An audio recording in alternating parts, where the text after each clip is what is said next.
Welcome back here on Friday Night Sports slash CNW Rock River Rails. Also on my YouTube channel, even though it's under my actual name, Adrian Hernandez, here on the video. So that's both of mine. So we're already talking high school football already.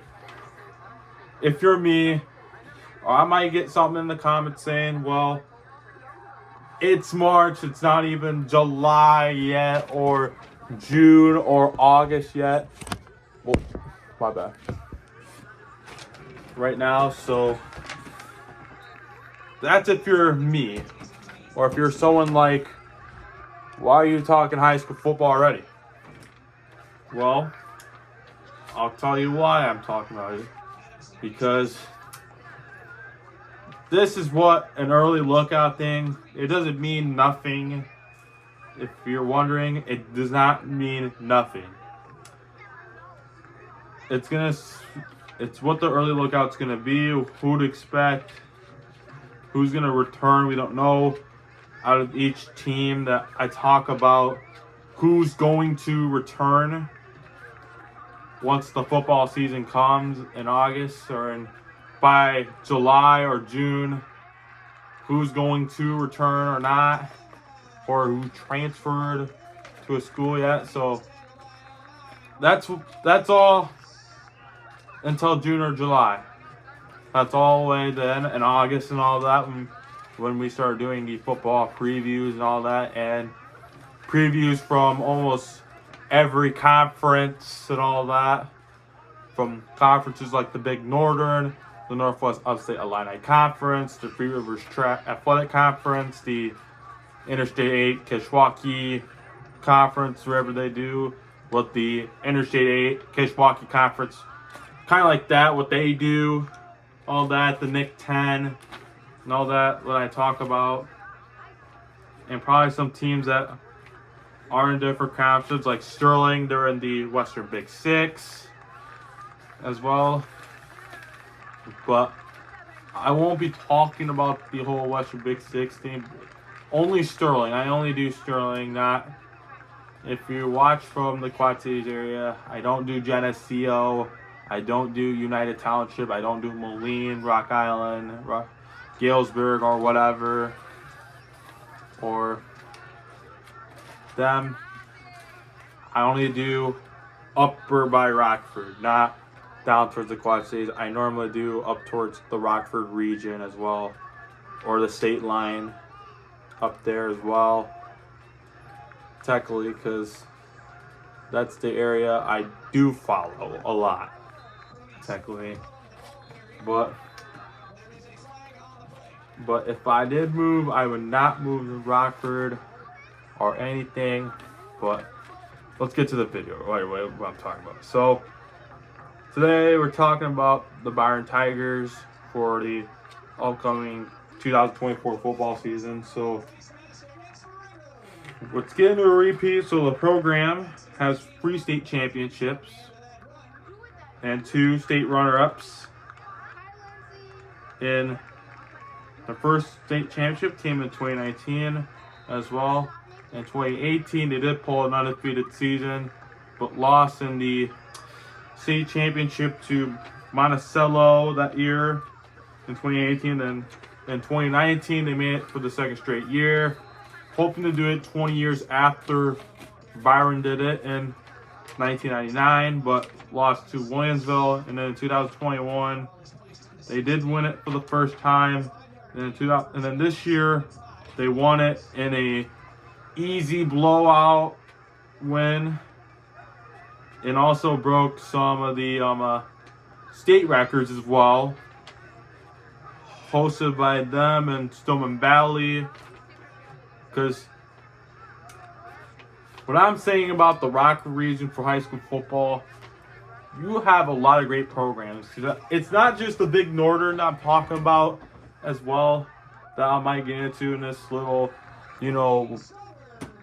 early spring lookouts editions. Like, you have a lot of great programs in the Rockford region. We have Byron, Stillman Valley, Genoa Kingston, three really good ones probably in the Big Northern. Rockford Lutheran, probably an incoming one that's probably going to be really good. Probably North Boone's probably going to be one to watch out for on the Big Northern. But then you have the Northwest Upstate Illini Conference that I do talk about, like Lena Winslow, you have Dakota, you have, Forston, DuPec, and everyone in their conference, Fulton. And then you got Morrison also coming in, also this upcoming season. They're going to probably be an up and down season for them if they do make it into the playoffs. Because I knew for Morrison, last season for the Mustangs, they wanted to end it on a high note as well. Because, it was their last season, the Three Rivers, but their only loss came to the hands of Rock Ridge. And then Dixon, another really good one in the Big Northern as well. Another top contender as well for that Big Northern Conference title. And then the Interstate Kishwaukee Conference, wherever they do, the Kishwaukee River Conference and the Interstate 8. You got some really good ones like Rochelle, another really good one. You have Sycamore, Marengo, probably another good one there as well. So them three as well. Morris, another really good one in the Interstate 8. LP as well. And then you got in the NIC 10, you have Rockford, Boylan, Rockton, Hattoniga. Two really good ones there as well.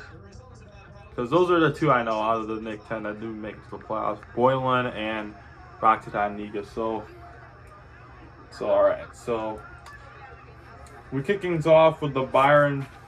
So almost every game for Byron last season in the Big Northern, it was more of a blowout fashion that I believe that the people up in Byron were getting familiar with, is them blowing out their opponents.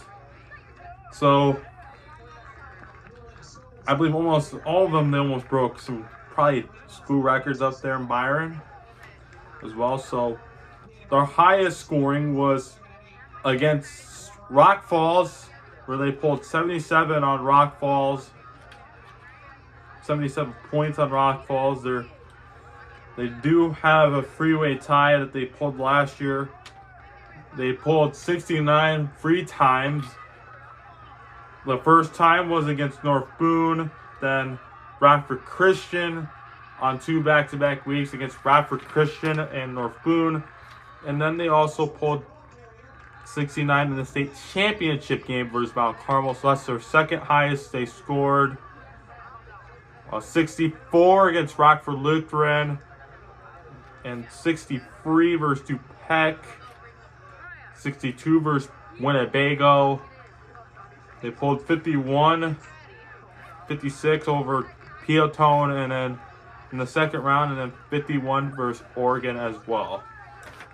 So those are the highest they've scored. 49 and 43 in their blowout fashion. I believe the first lowest from last year from Byron was 43 against Stillman Valley, and 49 versus Dixon's their second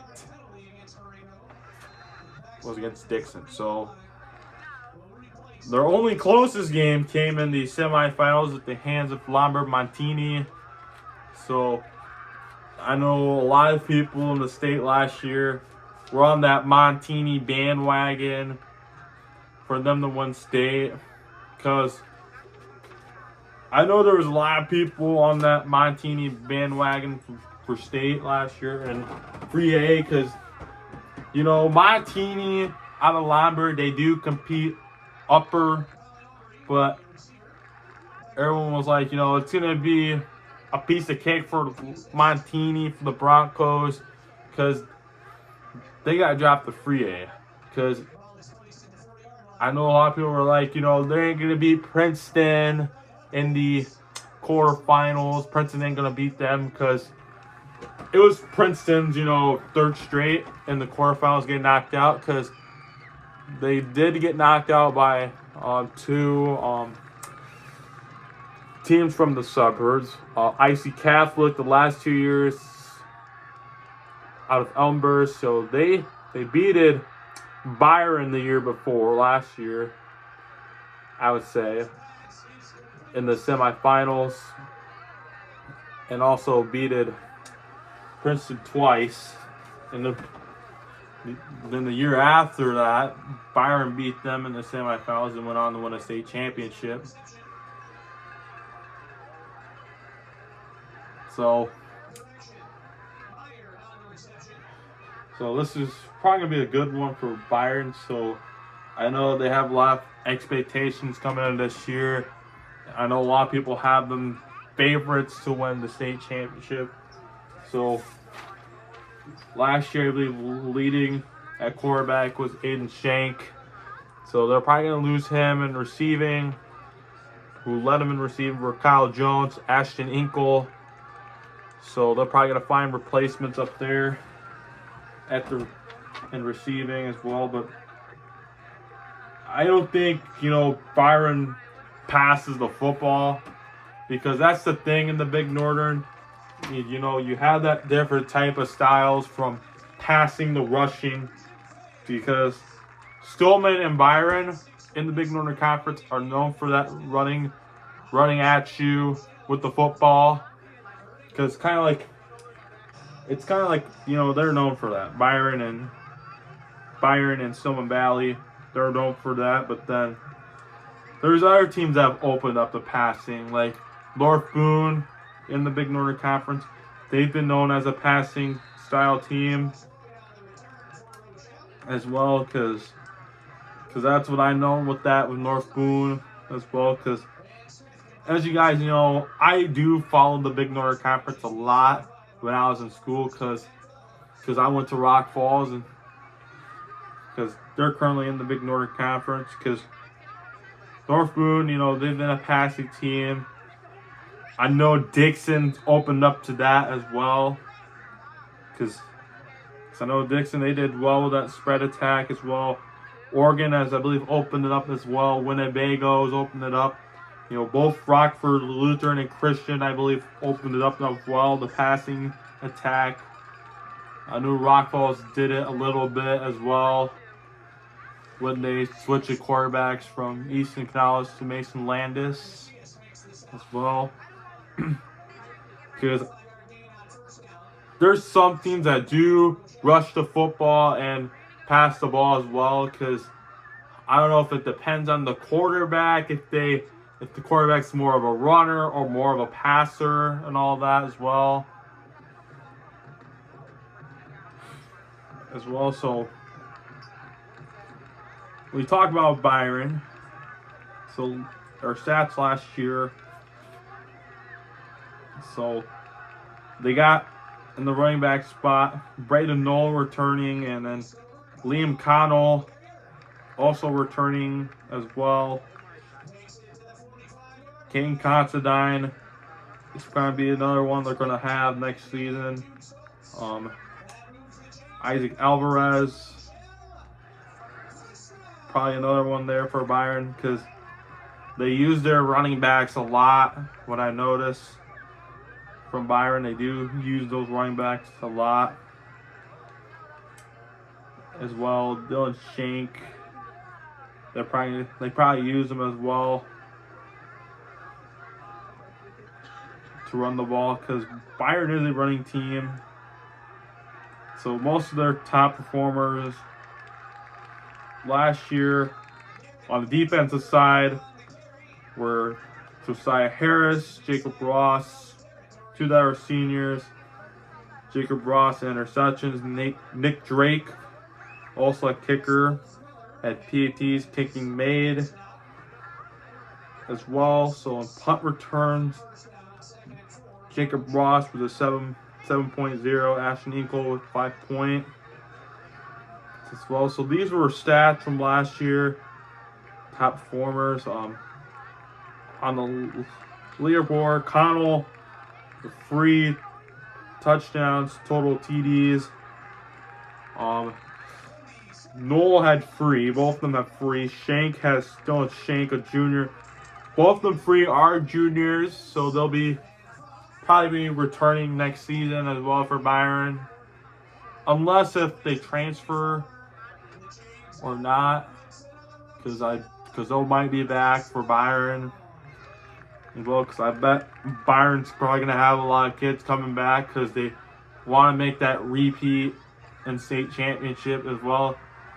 Go for a repeat. They bring them their 4th state championship in their program's history as well.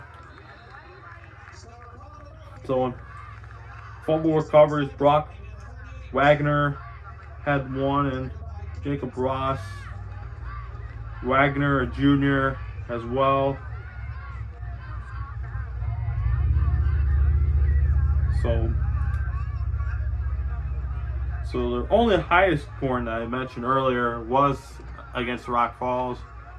So Byron, I believe, is going to be, they're going to leave off like they did last year, just dominate everyone in the conference.